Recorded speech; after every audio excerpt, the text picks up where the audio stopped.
Thanks for coming by the booth at CaterSource. We're very excited to get our kits in the hands of all the caterers. The best way to do that is get a sample kit, which includes 24 warmers, an EcoHeat skirt, and then a set of our EcoHeat supports.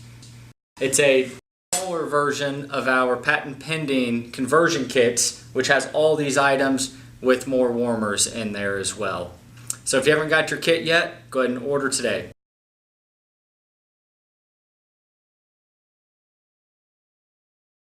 First, you want to place the EcoHeat supports inside the dish. The first warmer, once you open it up, you want to place it in a vertical fashion. The next one, open, shake up, place horizontally. The third one, right next to it, overlaying just a little bit. The fourth one you open, you place it vertically. The last one, you open, shake, and place in between the first and the fourth.